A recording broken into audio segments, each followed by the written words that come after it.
I think I always made the comment that once a miller, always a miller.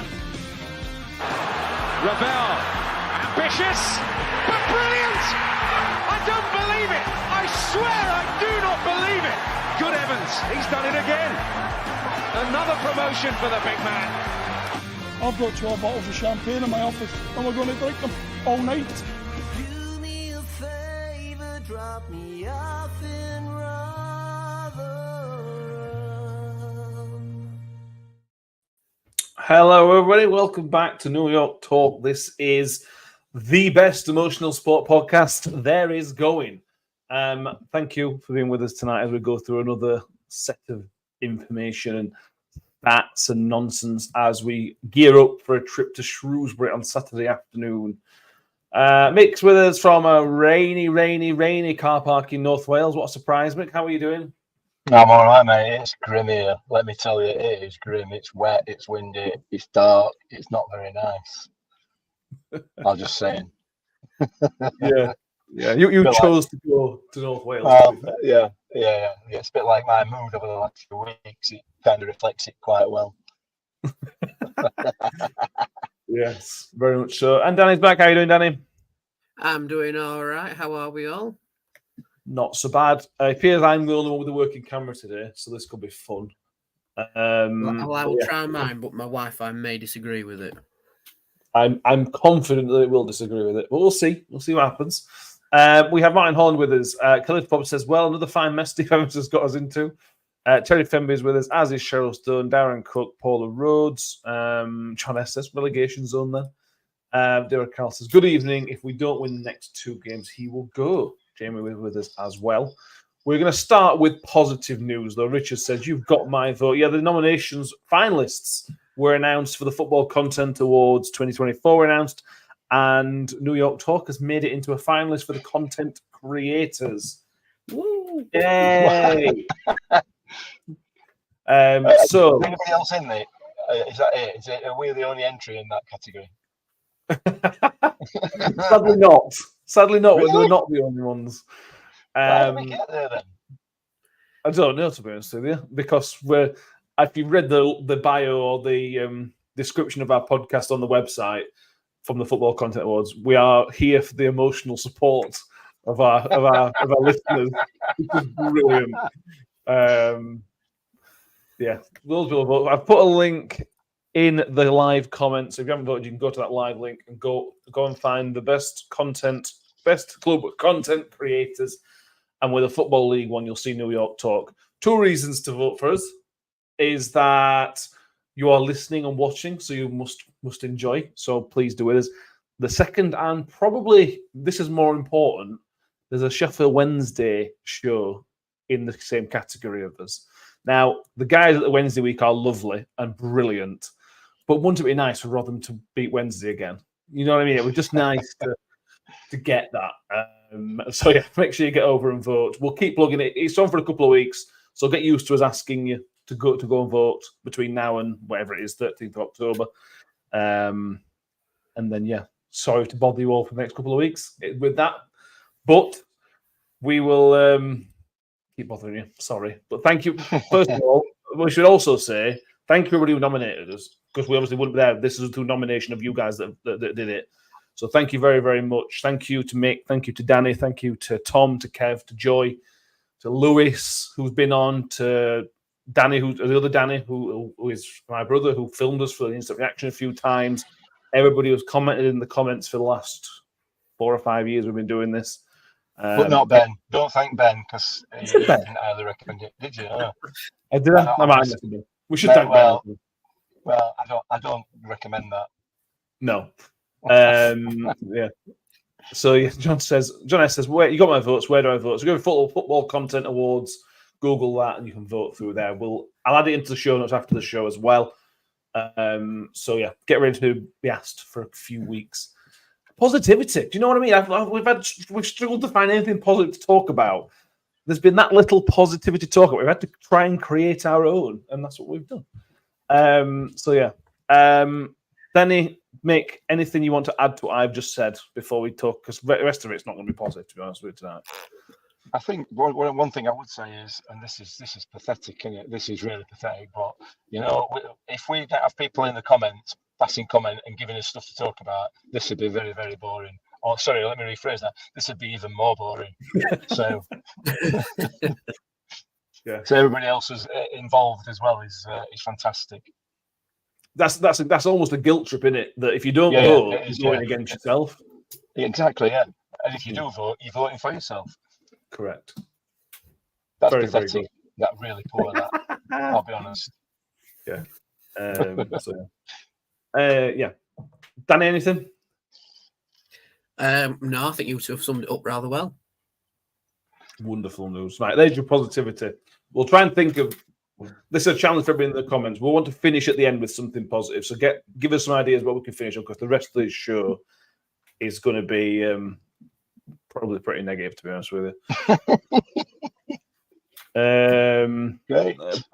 Palmad's in the comments, so we're going to start with this. Palmad, can we please talk about the Steve Evans article on Birmingham that our fans are too stupid, apparently? Yeah, this was weird, to be honest with you. This was an article that Paul Davis put out. It was released at midnight on Sunday, which is odd. Yeah. But basically, the comment, I'm not going to bother finding the quote, Mick, because there's no point. It's basically along the lines of, Steve Evans said that he doesn't expect the fans to understand how good a team Birmingham City are, which might be. I'll do my investigating, bear with. It's just staffed. It's just, I don't understand where he's coming from. That the whole footballing world knows how good Birmingham are this season, or how good they should be this season. Mm-hmm. We all know the money they spent. We all know the manager's quite highly rated. We all know everything. We know everything. Why did he even say that? I don't get it. Yeah, I mean the point I would make is, and to be fair, it's not that comment is not necessarily the main part of it, the main sort of patronising part of it. What his quote was, "I don't expect them to know how good that Birmingham." Hang on, Mick, your sound is terrible. I don't know why, but you were fine a minute ago. Your sound's gone terrible. Right, well, I'll tell you why. It's because I'm looking on Twitter. Can you hear me now? It sounds like he's talking into like a crushed up paper bag. That's what it sounds like. Yeah. I'll be back in a minute. No worries. Danny, we'll come back to you. We'll come to the comments. So Scott Kent says we don't have eyes, lads. Martin Rushford says I don't understand. I understand how rubbish we are, which we do, yes. John S he's saying we're all thick. It just doesn't seem a very clever thing to say, to be honest with you, Dan. In any point, it really is poor. No, it is. I mean, I'm just looking for the quote now. We're on Thursday at this point, but I can't remember where I saw it. It might have been in our group chat or the article itself. I can't remember. Oh, is this it? I might have found it, but basically, said that fans don't have eyes. Like we work in professional football, we understand how good Birmingham are, and it's just like, yes, but we watched the game. You know what I mean? Not me particularly, because I were at work, but 10,000 Rotherham fans watched the game and they thought it was justified to boo at half time and full time because it wasn't good enough. And another deflection job, if I'm being honest, a bit of a I know what I'm doing, you don't understand football. But again, I go back to what I said in response to the rumoured wanting it outside from Dylan Phillips. We're going to be here a lot longer than these managers and players are in Rotherham for another 70 years. So I'm going to be here a lot longer than they are. And unfortunately, a football club is nothing without fans. So to call the fans stupid without directly saying it is not a good look for Steve Evans, in my opinion. No, I agree. Sarah Femi says Steve Evans is good at diverting it all away from himself. Normally, I'd say yes, he is, but I feel like with us, he's just diverted it back to himself in a weird way. Sorry to interrupt. I have found the quote. So it's sort of split over two parts. He opens up by saying, "Our supporters work hard, they turn up and they pay the money. which is what most football fans do. Fair enough. I don't expect them to know how good that Birmingham side in professional football, do our homework and understand the transfer fees and wages being paid. We know everything. We know all that. That's the main So issue. As far as I'm Birmingham paid concerned. 15 million for Jay Stansfield, just made up, was it? That wasn't Secret, Danny. public knowledge. In fact, no, I remember where I seen it. I seen it on Kev's Twitter. That's where it was. About the whole doing the homework thing, and it's like if he's done his homework, he's done it like I used to at school. I did it the night before, and it were a load of crap that I turned in. Similar thing. That looks for it, isn't it? Yeah, basically. Mick, go on. So let's test your Wi-Fi. Well, Test your... Yeah, the issue is the second part of the comment, as far as I'm concerned, that we know because we're in professional football, do our homework, as Danny's just outlined there. It's just, it couldn't possibly be much any more patronising. Just stay in your lane, supporters. You don't know what you're talking about. And like I replied to that Paul Davis article, if he's right, because if any of us actually had eyes or had seen football before, then we might know. But it's quite clear, as far as he's concerned, that we don't understand. It's poor. It's really, really poor. And I'm pretty sure that the timing of the release of the article by Paul Davis was kind of hoping that it might slide under the radar a little bit. And I think it probably did to a degree until it got highlighted by other fans.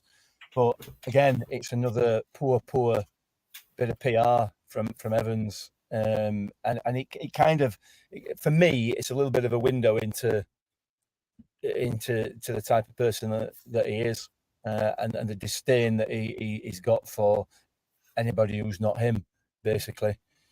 Poor, really, really poor, but not in the least little bit unexpected. No, I agree, sadly. Nick says, I sort of agree with him, though, because our fans are kicking off because we lost to Birmingham. That loss was expected, but no excuse for the games before. But Kelly Fobbs comes back and says, it's not about we lost to Birmingham. It's the way we lost. It's spineless. And I think that's it. I mean, there's a Rotherham way. Somebody put us back the Rotherham DNA, Danny. And the Rotherham DNA is not to take a step back from the fight. That yes, it's going to be hard. Yes, there's teams that are going to be significantly better than Rotherham United. There's going to be loads that are better than Rotherham. With Rotherham United, generally, we're not very good at a football team. But what the good Rotherham teams have done is, we've gone, right, you're brilliant, but we're not giving you an inch. We're not going to give you anything. You've got to go and earn this right to go and win this football game. And if you're better than us, congratulations, well done. And that's what I expect. That's what I want. That's what I expect. That's not what we got against Birmingham City. And it's not what we got last. And that's why we're all so frustrated about last season. Because we stepped back. We took that step back. When those teams got aggressive, we went, oh, no, we're not interested in a fight. Off you go. And that's what it were against Birmingham City. And that's the last thing I expect from Steve Evans' football team. And I was so disappointed with him. But then that's the main reason I'm disappointed. I think that's why fans are disappointed as well. Yeah, I agree. I mean, over the last nearly 100 years thing, this is just numbers coming off the top of my head. So someone please work it out and tell me the exact number. But on average, there's been about 55 teams better than us in league position, shall we say. So it is going to be an uphill battle at least 6, maybe 7 out of 10 times Rotherham play again. And I'm not saying it's just like, little Rotherham mentality. No, it's something of a badge to wear. As a bit of we're a small town sandwiched between 2 big clubs in Sheffield, and a lot big. We still stand here and just go, yeah, let's have a go. Let's play football and see where we are. And to quote the song that LPMC has done a cover of, "Red and White will stand and fight." That is the Rotherham mentality. We didn't do it last season in the vast majority. And we didn't do it against Birmingham. Just to have Nick's comment, you say to lose against Birmingham. My response is, are we? Yes, Birmingham have paid a lot of money this season. They are expected to finish first in the league, but they're in the same league as us. So there's always a chance that we could have beaten them. There's a chance that we could go and beat them at St Andrews. It's only a small one, don't get me wrong. But to say we're expected to lose to Birmingham, it's effectively put our odds to 0 that we are going to beat them, making them out to be like a Man United or a Liverpool, where the chance of 0 we are going to beat them, but they're not. They're in our league. It might only be a 25% chance of beating them, but you have to look at those odds and goes, right, we're going 5% and make those odds play into our favour. And the tactics we used against Birmingham didn't play those odds into our favour. If anything, it played it more into Birmingham's favour. And that 25% chance, or however low it was, went even lower, in my opinion at least, as soon as Evans mentioned it was Real Birmingham. Because that must play some psychological thing on the players to go, we're not going to beat them anyway. So they don't turn up and even, at least have that mentality of we could have a go here. It's like, oh, Gaffer Birmingham, what's the point? That's the mentality is ensued before that game's even started. Some people say we lost the game at 2:00 when they saw the lineup. No, I think we lost the game as soon as he mentioned Real Birmingham to the press. That's why I was so annoyed at it, because it's like, why? Just say Birmingham are a big fish in this pond, but us as one of the smaller fishes that are expected to, challenge fairly high up this season. You should have said, we're going to try and get at him. But he didn't. He put his cards on the table far too early and sort of introduced Birmingham, which arguably they are. But the fight was finished before, anything, really.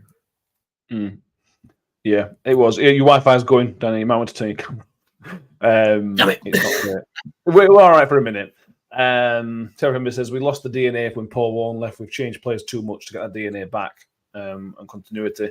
Scott Kent, we don't mind losing, but if there's no fight or passion for that little red badge you are wearing, then we will let them know, which they were let know. John Morell says, the truth matter, if Steve Evans didn't come out pre-match with this tripe, it wouldn't even be discussion. I think it would be a discussion, mate, because of how we played, the white flag waving early on. But it may not have been as much of a conversation because it felt like almost the white flag was there 10 days before the game. Well, it was. It quite clearly was. And if he's saying that publicly, what's he saying to the players? Because I'm damn sure he's not going to come out publicly and say what he said and then go back to the players and say completely the opposite. I just can't see that being the case. Maybe he did. I don't know. But ultimately, what he said pre-game is just it's not massively relevant. The bottom line is we didn't play any differently against Birmingham City as to the way that we played all season, other than we took another player out of midfield and we gave the ball away more than we have done all season. We gave the ball away more to a team that can hurt you more, So that tactically, again, there was a change in the tactics because there was a change in the formation and the way the team was set up. But it was changed to play into the hands of the opposition. It's bizarre, and it really is. It's really peculiar. But listen, this is hurting Steve Evans' ego. That is what's happening here. He doesn't like the booing. Clearly, why would you? Nobody would.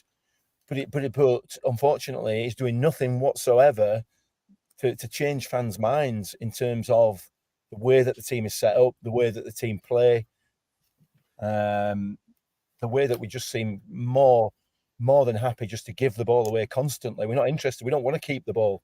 That's how it feels. That's obviously not the case, clearly, but that's how it feels, and that's how we set up.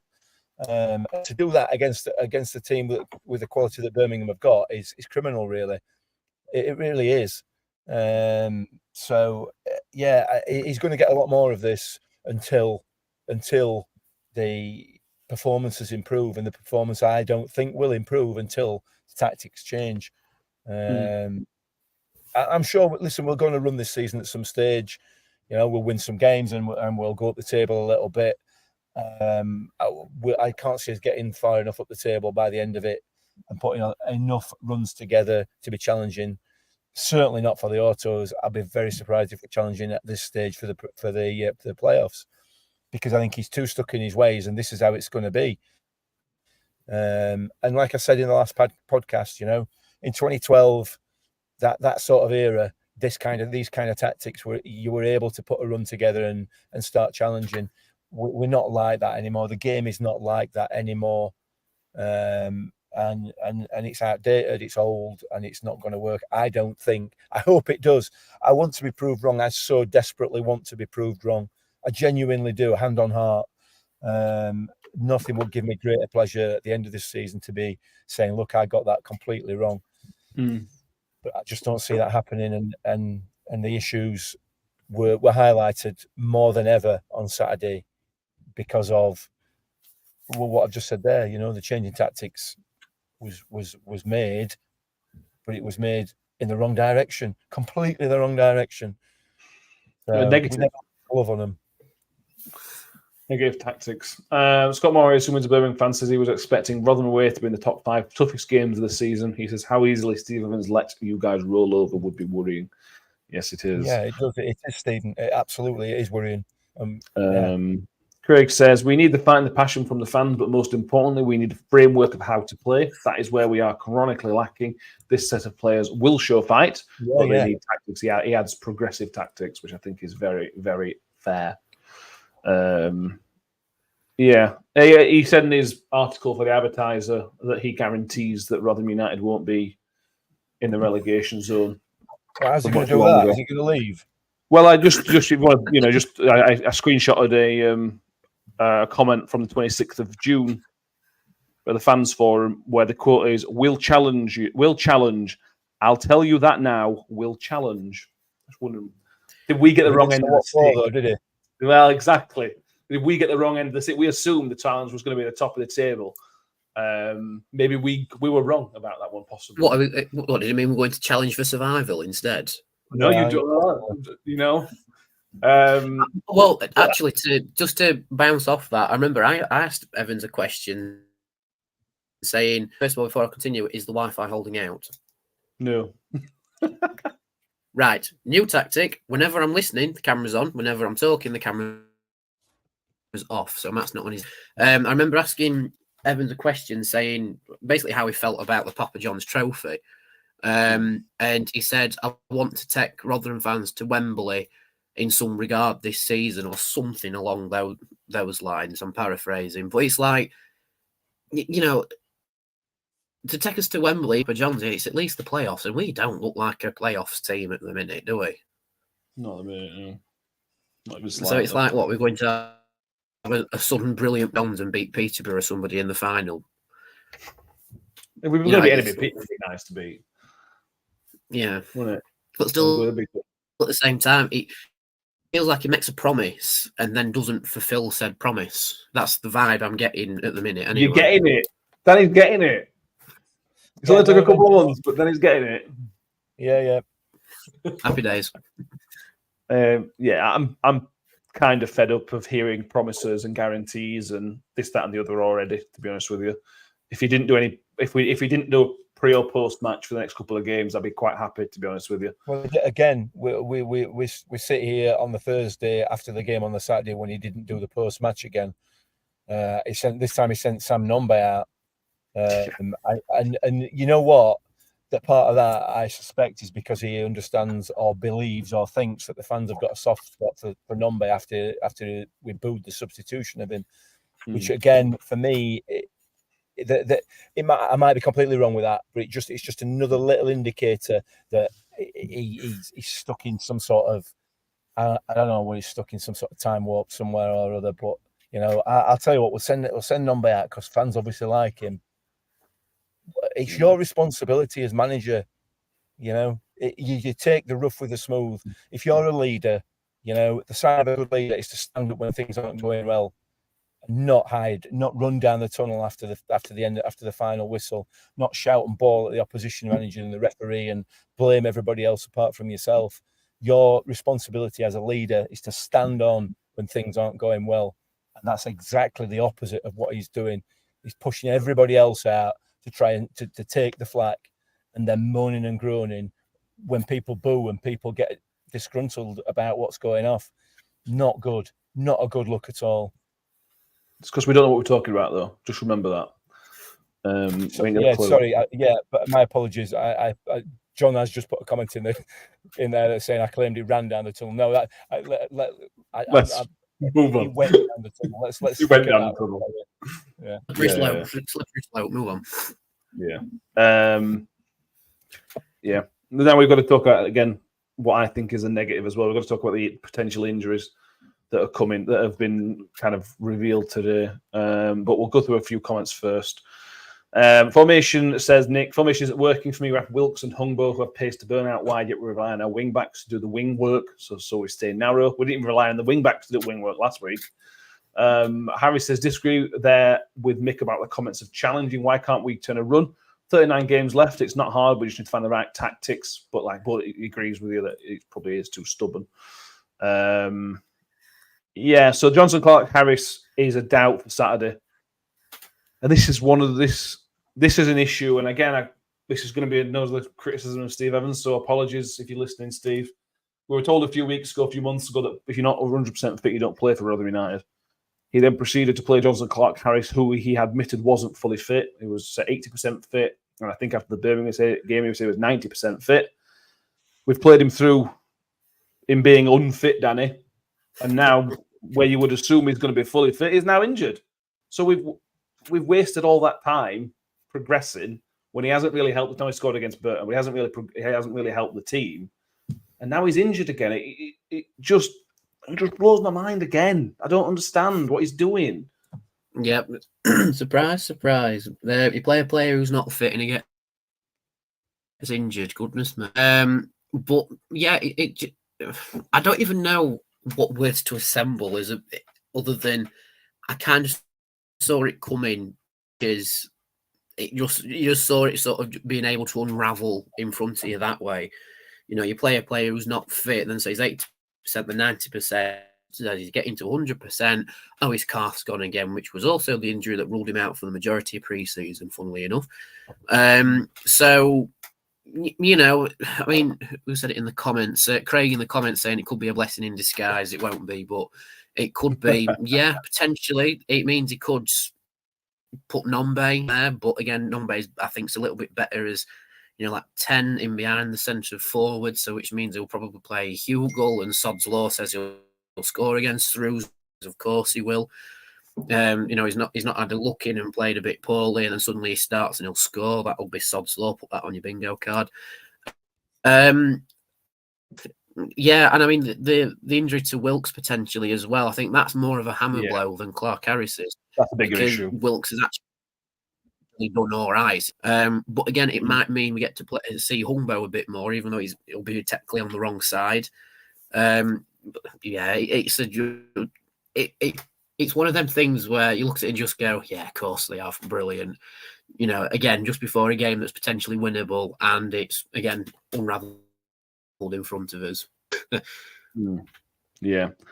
And I would just want to add that I don't really want to be negative and calling Steve Evans out for these things, but it's just there. You can't not pick these things off, Mick. It's just like low hanging fruit. And I know before I even knew Johnson Clark Harris was injured, this was going to be a topic I was going to bring up this Thursday. That we've played him into fitness, and what happens if he does get injured? He's potentially gone and got injured. I mean, we should have seen this coming. We shouldn't be playing him through. We shouldn't be playing a player for 90 minutes to play him into fitness. Bearing in mind that's what he said he wasn't going to do, it, and now he's injured. It's just a mess. Yeah, it is. I mean, I'm the same as you. I don't want to be negative. I don't want to be negative. I know I am a bit of a miserable old goat, but I don't want to be negative. I want to be positive about stuff. And it's really, really difficult. It is so difficult when you see what you see on a Saturday afternoon, and he's right. The fans pay the money to see the games and everything else. They're hardworking, blah de blah de blah de blah de blah. It's just patronising stuff. But ultimately, we just want to be entertained, and we want to see our team win, or at least put up a fight. And it is very difficult. It is very difficult not to be negative. Yeah, you're right. As far as Clark Harris is concerned, we've said all season that he didn't look fit. We know that he has a habit of kind of drifting in and out of games anyway. That's kind of his style. But he does chip in with the goals. Unfortunately, he's not really done that this season so far. He's got a couple, but that's all. One of which is a penalty. So. But he's been playing injured. It's been quite clear what's going to happen, what should happen, and what's going to happen. I think, as was mentioned in the comments earlier on, are two different things. what should happen is that should maybe allow us to change formation and get a bit more width to our game. What will happen is we'll just go like for like, and Hugo will play instead of Clark Harris. I suspect.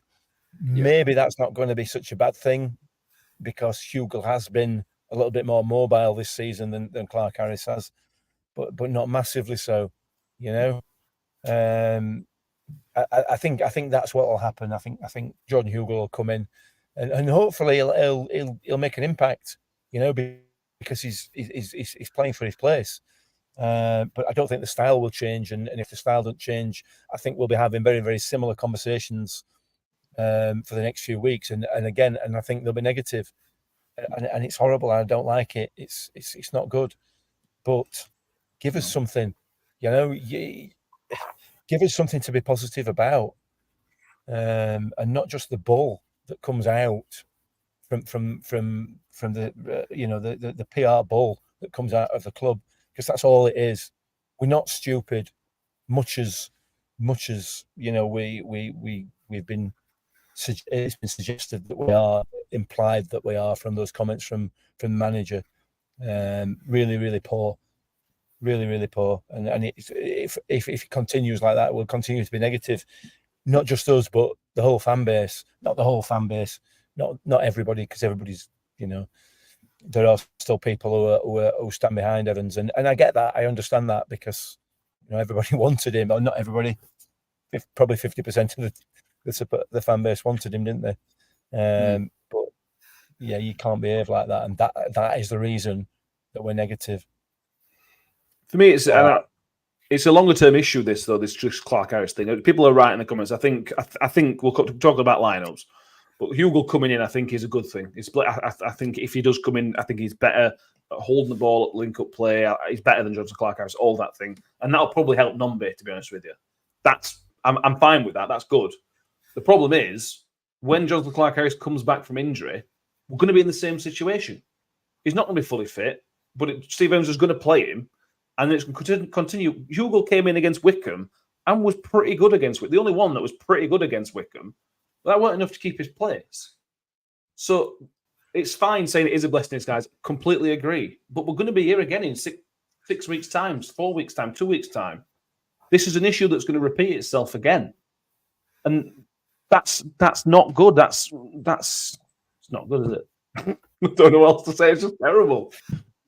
No, it's not. And you've just voiced exactly what were in my head, Matt. It's like, well, Hugo might come in and might have a good couple of games, but as soon as Clark Harris can kick a ball and stand upright, his calf twinging, he'll come back into the squad anyway, because he's one of Evans' favourites.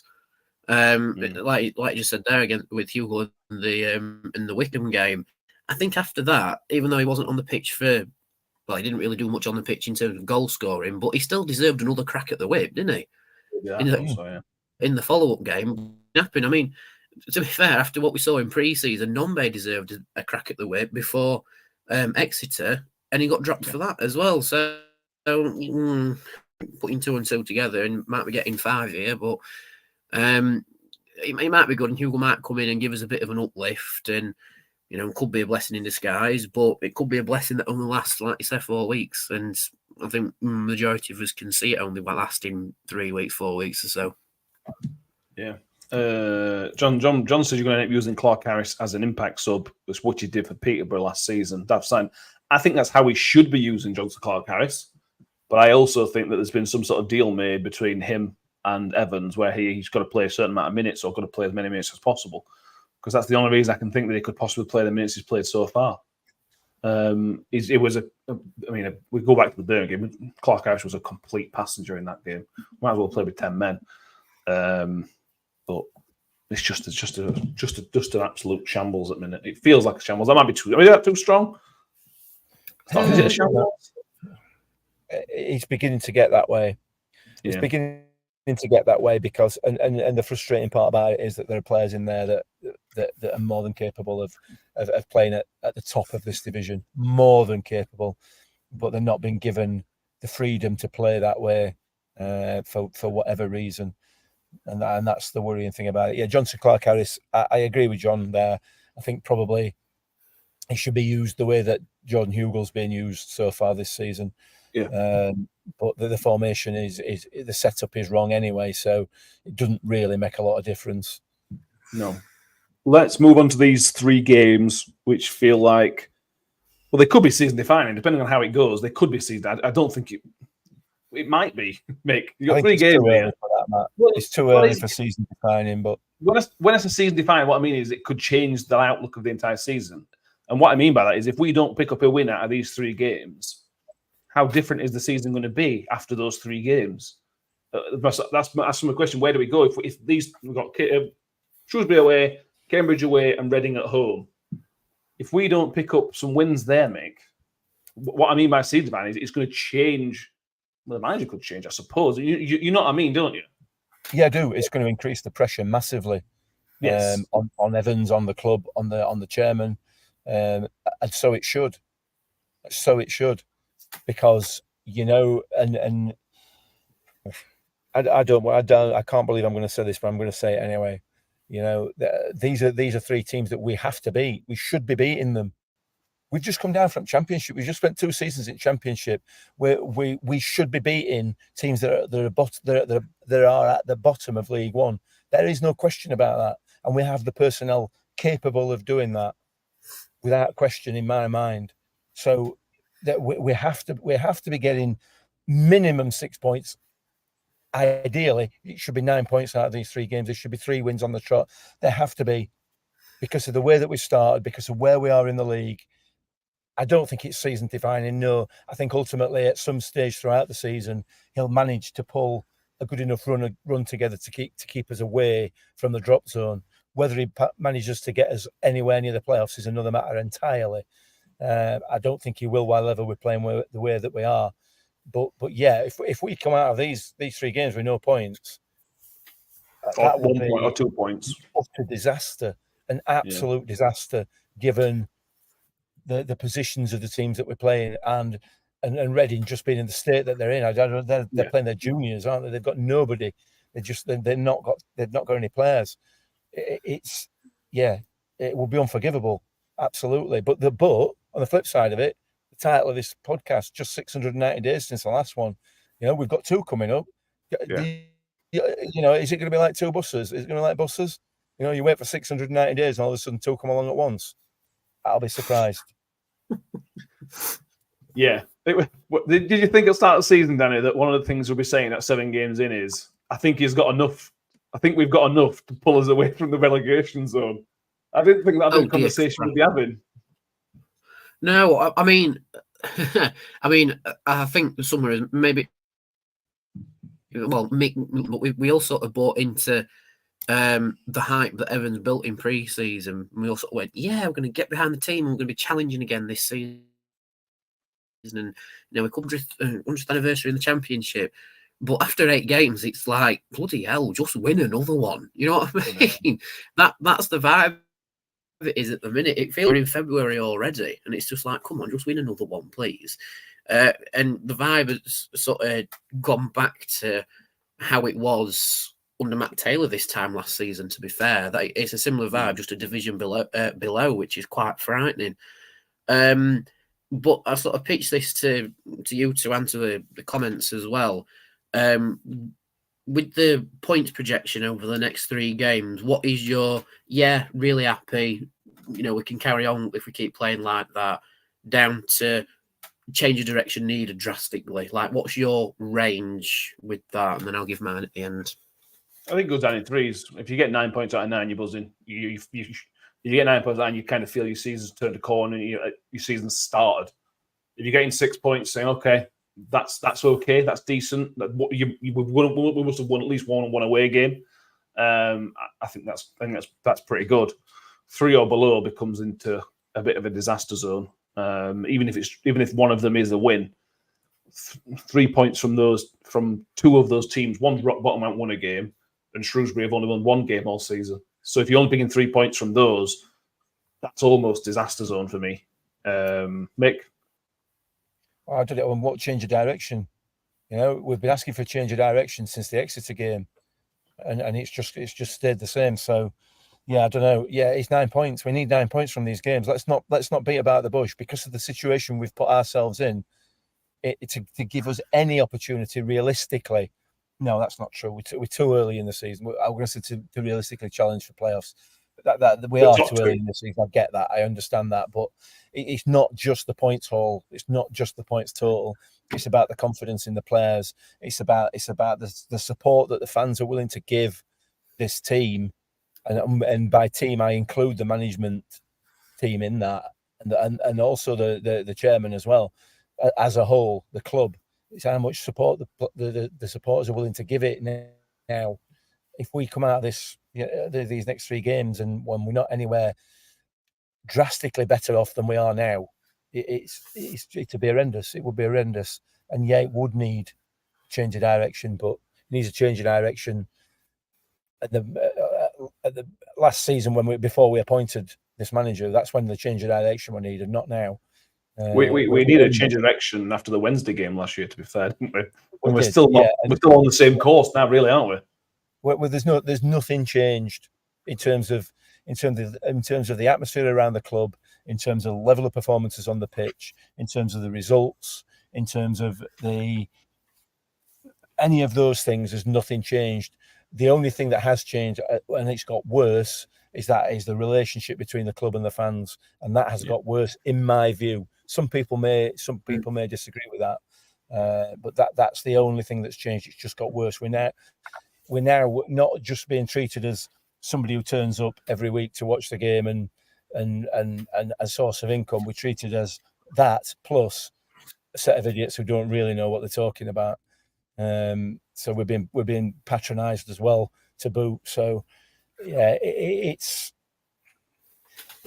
9 points. It has to be 9 points, otherwise, I just don't know what's going to happen. I genuinely don't. The pressure's going to be massive. I'm sort of leaning on Mick's side with this. I'd say it's a bit of a fair enough.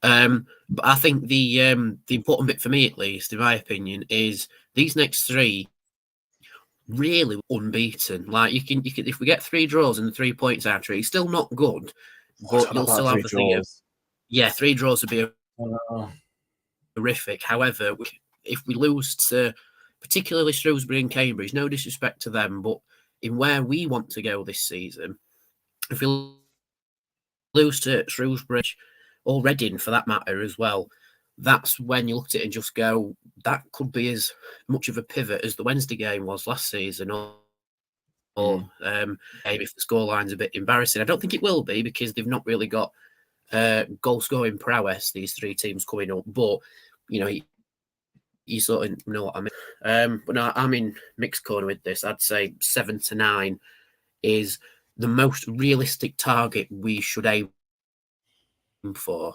In one of them, if we get a draw, like a 0-0 draw, and whoever's not firing on all cylinders, and it's the first game or the second game or whatever, we can excuse that if we win the next 2. But I think when you start, if your draws outnumber your wins, that's when it's come on.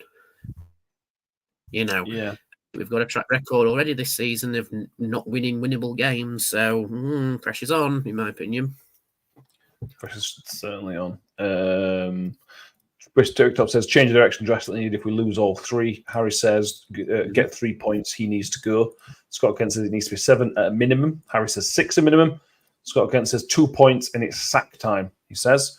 Craig saying it needs to be 7, as does Nick. David Carroll adding 3 points. If he only gets 3 points, he must go 9 points minimum, even if they're all 1-0 wins, says CJ. And this is a conversation I just did not see happening on the start of the season. I just didn't see this coming at all. To be fair, we didn't see last season coming either. So maybe we are idiots. Maybe that's are we actually just stupid because we thought last season was going to be all right as well. Yeah, maybe you're right. Maybe he's got a point. Yeah. Yeah. Oh, maybe not. Well, so Harry said about if Evans is sacked, what's your guys' thoughts on Tony Stewart's position? Precarious. I think we'll probably just cross that bridge when we get to it. If we get to it. I think given this, if we come out of these next 3 games without a serious turnaround in points haul, then there's going to be conversations. I suspect there has to be conversations at the club. You would have thought, and we've said it. Well, I've said it before. I'm not convinced all is right and all is well in the back room at Rotherham United at the moment. In the hierarchy, it doesn't feel right. The chairman's really sort of put all his eggs in one basket here, and he seems to find it very difficult to admit that he's made a mistake. That's how it feels. So, yeah, we'll have to. Well, Yeah. Who knows? But as you said, Matt, we're going to have to take this a week at a time as fans and see how it happens. Yeah.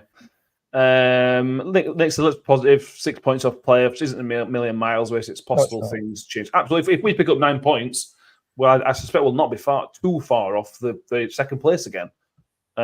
So it's not the end of the world. It's nowhere near the end of the world. It just feels. Well, probably it looks grim. It just feels grim at the minute. And that's because it's a continuation of what we've been saying for the last 2 seasons. Despite the promises that we've been given, and let's not go over that again. But no, that does have an impact on what we expected this season as supporters, and there has been no change. I genuinely cannot see any change at all. No, completely agree. Referee, let's do referee watch. Referee is gone off my list. Sam Perkis. Now I thought I didn't. I thought I recognised the name, and then I realised he's only refereed us once, and that was the 0-0 away at Oxford in the 2021 in the promotion season. Then I don't think I remember that game, and then I remember Danny's vlog from the Oxford game where we should have had a penalty. Danny, do you have any memory of this? Oh Christ, I've slept and had a lot of beer since then.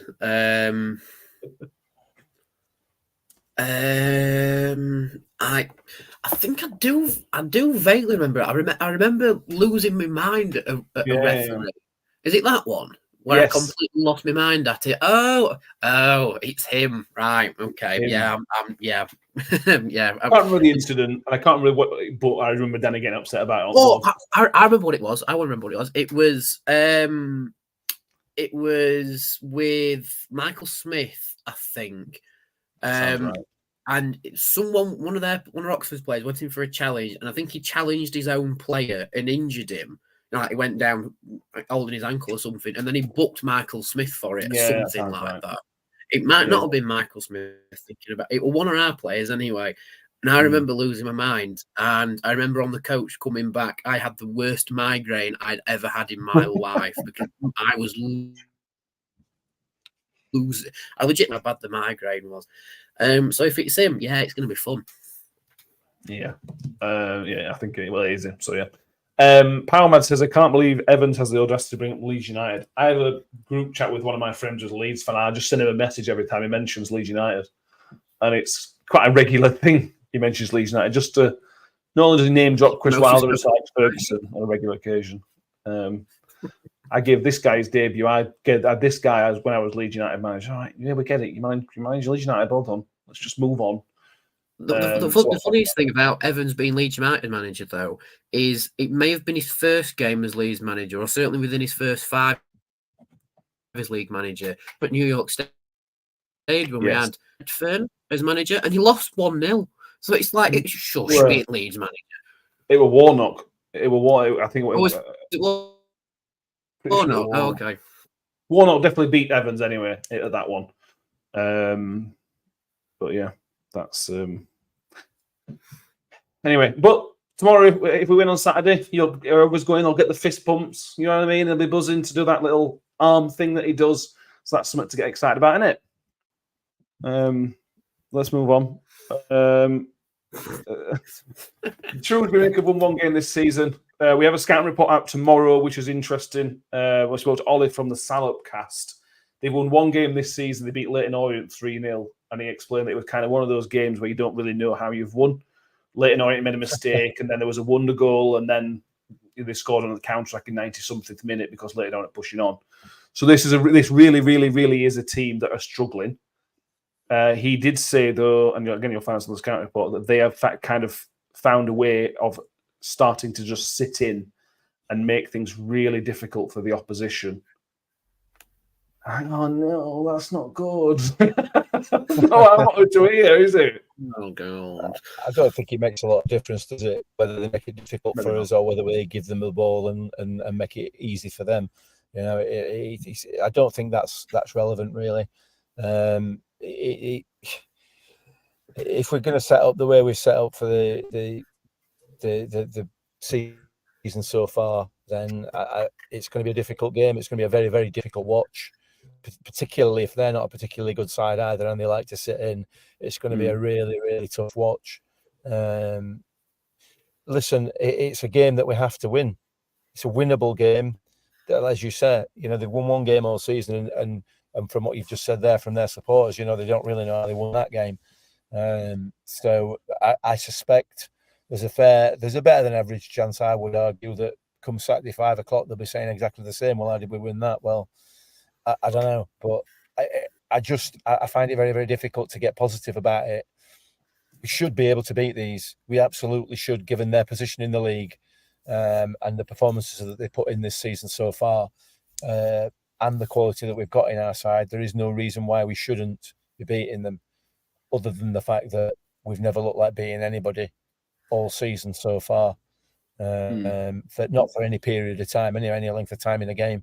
So I would argue probably if you merged all 7 league games together so far this season, we've probably played well for about one 45-minute half.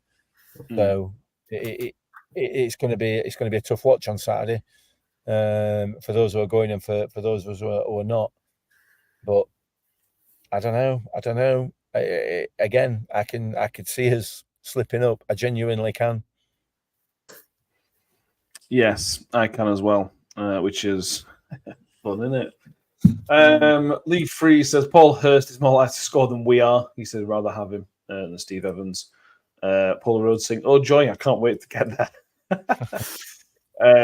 Scott Kent saying they'll sit in and hit us on the break, which is possible and likely. What do you reckon then, Danny? Also, we went for the 5-2-1-2-ish on Saturday last out. Do you think he'll revert back to what it was before with the extra man in midfield? Do you think he will spring a surprise and finally put some width in the team? Wilkes and Clark Harris are doubts, so that's going to play into it a little bit as well. I'm going to put in any sort of surprise, in my opinion. I think he's going to, like Mick said earlier, he's going to do the exact same thing, just do like for like. So Harry Clark's out, potentially a song in there as well, maybe, or something like that. I mean, a lot of people said in the comments that Dawson started out him personally.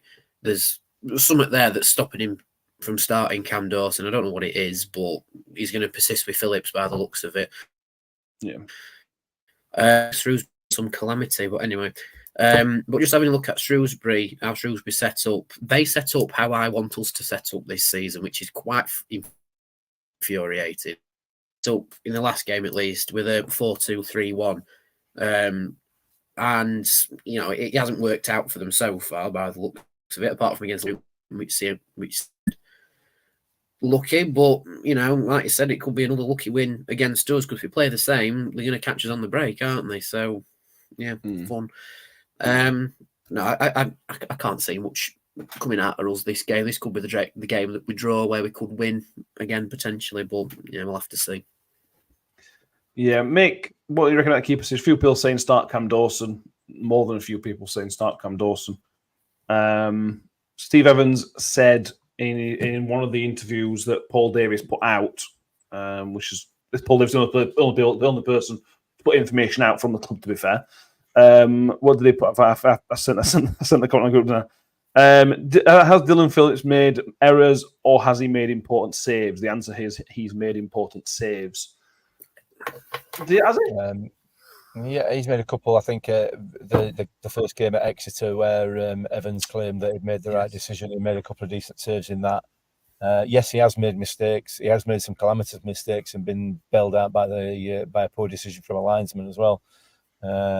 So, yeah, I don't know. I don't. It's difficult for me. I'm not.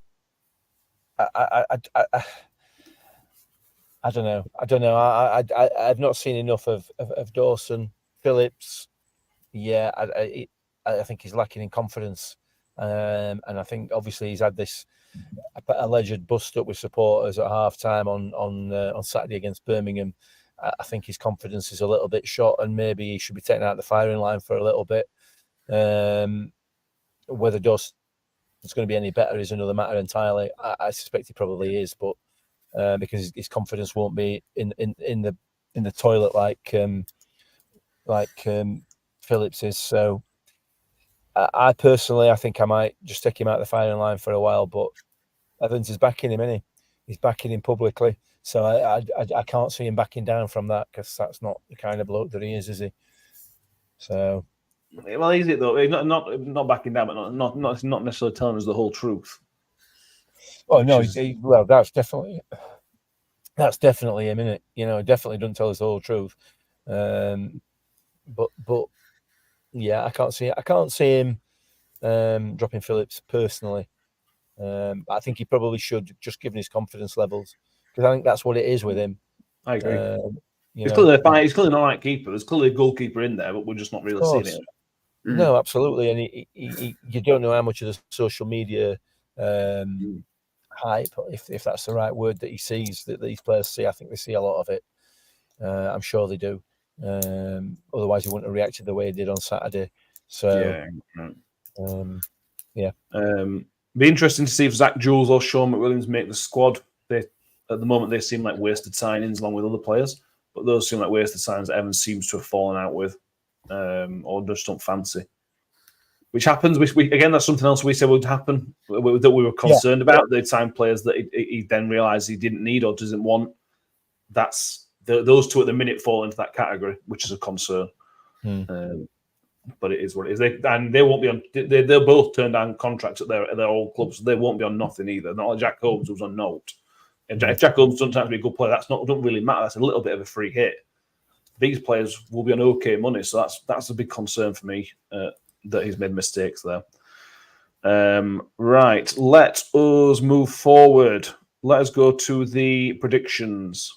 Excited? No. Why? We've got a new leader at the top of the prediction league, Mick. You're not top anymore. Oh, you're joking. No, Danny is the new leader of the prediction table. Hey! I've done this wrong because Kev actually does have 1 point, so ignore Kev on 0. Ben is on 0. Mick picked up a point at the weekend. I think Joy also picked one up at the weekend as well, for that. So, yes, Danny, congratulations. You're currently top after 7 predictions. Well done. So let's go to you first. I'll go through what everybody else has predicted first, and then we'll go from there. So Joy and Tom have both gone for a 2-1 victory. Kev has gone for a standard 3-0 victory. I admire Kev's persistence with that one so far.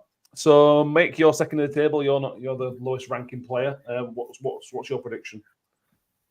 I'm going to go 1-1, like Mike, as in the comments. I think I don't think we'll keep a clean sheet again, but I can't see us winning. So I'm going 1-1. Fair enough. Danny, what are you going to do to try and keep your place at the top? What do I think the score is going to be against Inter Shrewsbury? Let me think. I think it's going to be 1-0 to Shrewsbury, and it'll go the same way as the Exeter game. 1-0 to Shrewsbury. Oh, bloody hell! This is grim, isn't it? Yeah. Okay. Fair enough. We'll go 1-0 Shrewsbury. Have you seen what they've changed the ground name again? They're now the Cloud Meadow. Which is it? Oh, is it Crowd? I think it's the Crowd Meadow, but spelt with a CROUD, which is a really weird way. Brick Top says 2-0 to loss. As does Scott Kett and Sean H. John S says 1-0 Shrewsbury. Kaylee Wilson with a positive says 2-0 to the Millers. Harry says 0-0. Mike says 1-1. Jamie says 3-0 to the Millers. Craig says a 0-0 dud. Powermed says 1-0 to Shrewsbury. Well, what do I know? I'm just a thick Rotherham fan.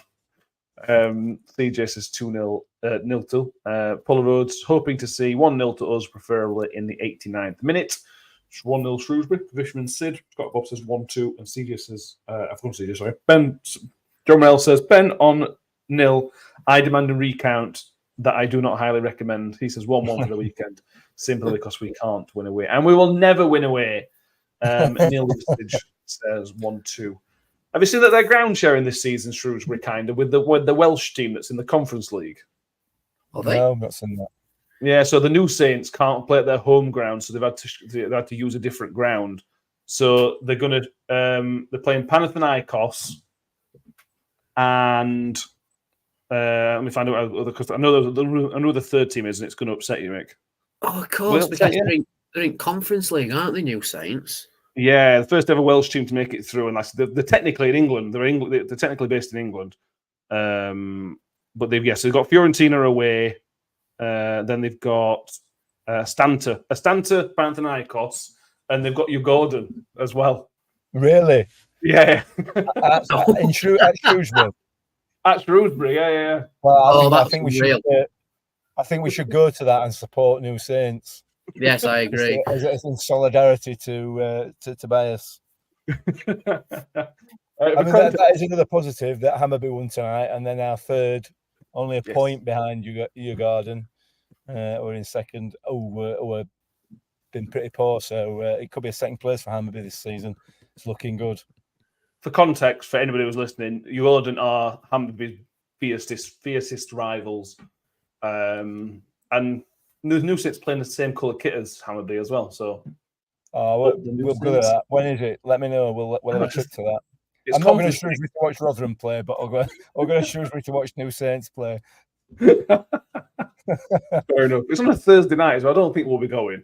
No, right, fair enough. Anything else we need to mention? There's some awards show coming up. I don't know whether you want to ask people to vote for it. Yeah, let's finish on another. Nobody else was giving us anything more positive to talk about, so let's finish on the Football Content Awards.